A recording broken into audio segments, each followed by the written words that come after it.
Well, today's Perspective segment is dedicated to this Wednesday's change at the top in Washington. Our guest today is the journalist and correspondent Mathieu Magnaudeix, who works for the platform Mediapart. Thank you very much for coming in to talk to us today here on France 24.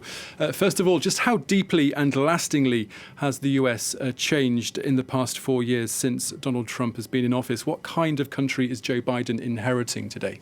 I think Joe Biden is inheriting a very divided country. Of course, we all know that because of this great electoral denial of Donald Trump and his supporters over the last weeks, which is obvious right now after the insurrection at the Capitol. It's also a country that is in deep economic crisis because of this pandemic. As we all know, like the social safety net when you get sick in the US are really bad. So a lot of people just went in a lot of financial turmoil after this crisis.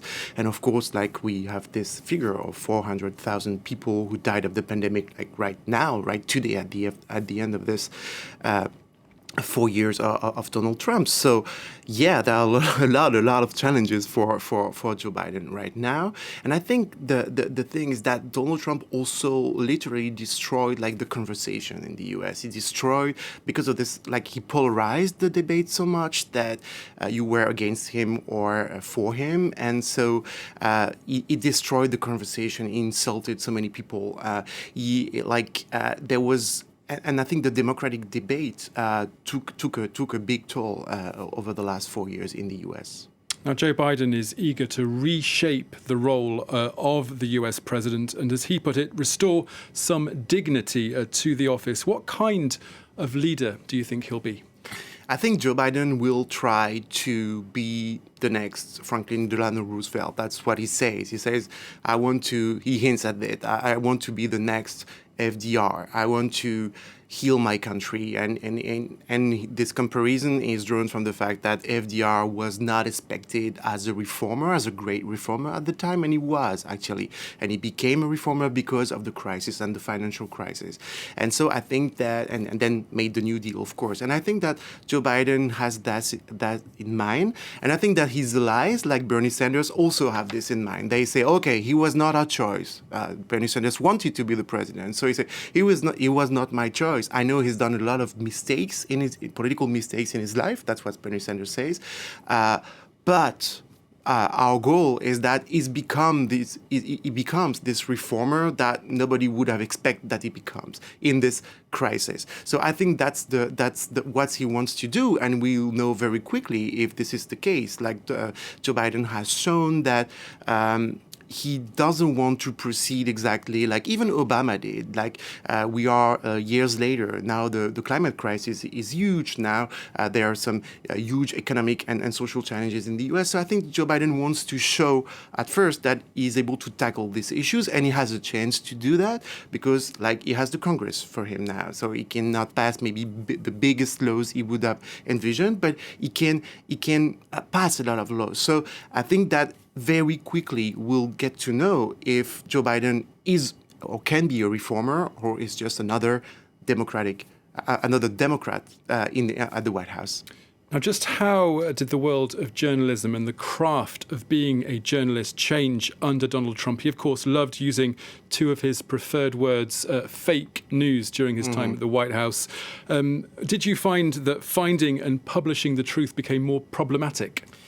I think that as a journalist, as a French journalist covering the US, even talking with Trump supporters, I had never any problems. The people who had problems were the journalists for CNN, like on the field, that were unable to work. But also I can have some problem to work when I'm a French journalist, when I work with far-right activists here in France. So of course, I was the French guy in the room, so nobody I could do my work. But more specifically, I think that Donald Trump has wanted to learn to everybody that there was no truth anymore. There is no truth. There are no facts. Facts don't exist. Like lies can be facts. And I think that's a huge challenge for journalism right now. In my practice, what it has changed, and some U.S. journalists have said that also, they have to say that they began to say we need to name the things properly.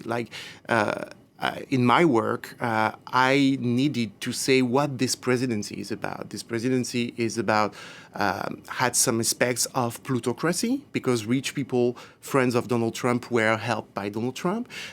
This is a far-right. That was a far-right president, and we've seen, like with the insurrection at the Capitol, that it was really like this. It was a far-right propaganda. So I think this is we should, as journalists, like name things as they are. And this guy was not a Democrat, and pretending he was maybe like a failure for people who did that. Now, in Donald Trump's farewell address to the nation that we just heard there, he's said that the notion of Trumpism might be coming back and might linger in the years ahead. What does the future have in store, do you think, for Donald Trump? So Donald Trump just hinted at the fact that he wanted to launch a new party, it's called the Patriots or something like this. We've seen that you've said it, he's just pardoned Steve Bannon, and there's no, of course he pardoned Steve Bannon, because Steve Bannon was the headmaster of his propaganda, and he's a far-right theorist. So there's no wonder that and so and Donald Trump, in many organizers' circles in the U.S., is described as the supremacist in chief. So he will try to build a political coalition, or at least a party or a movement, based on his more active core supporters, and about this idea that America is kept away. America is taken away from the patriots by other people, by strangers, by aliens, by people who don't come from here. So that's what he's going to try to do. I think he has a megaphone for that, but maybe the insurrection at the Capitol changed a lot of things. Like many people who were even like moderate Republicans, I don't know if you can use this expression, but people who were not hardcore Trumpist supporters voted for Donald Trump because they were Republicans. And I think that maybe a part of the Republican Party, Republican supporters, now say, okay, maybe we can still support in the future a Republican candidate, but not this one. You hinted there about the Republican Party itself. We've seen a few of its members turn their backs on Trump in recent weeks, especially during his second impeachment. How does the Republican Party now move forward now that Trump isn't in the White House? That's a very complicated question for them, I guess. Like yesterday, we heard Mitch McConnell, like the former majority leader in Senate, Republican leader, which just say this mob at the Capitol was triggered by the president, and this is literally like the first true statement of Mitch McConnell over the last 4 years against Donald Trump. Of course, it's due to the circumstances, but these people have literally enabled Trump most extreme policies, like when he was separated kids at the border, they didn't say anything or barely. So now they're in the position that they try to save themselves first, and I think they don't know which political line will win over the next month in this party, because they have to adjust first, because they have to see what Joe Biden is doing. Is he implementing a lot of his policies like he said he would, or not? So that will adjust, and also there will be a big internal fight in the party.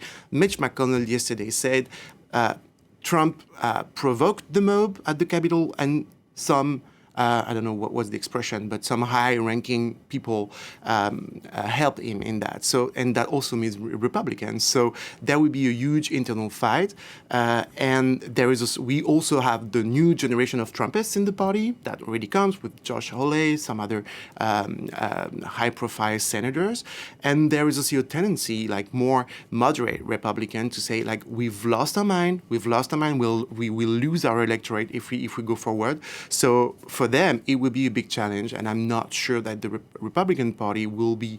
They will have some month of processing, and it takes a lot of time for them too.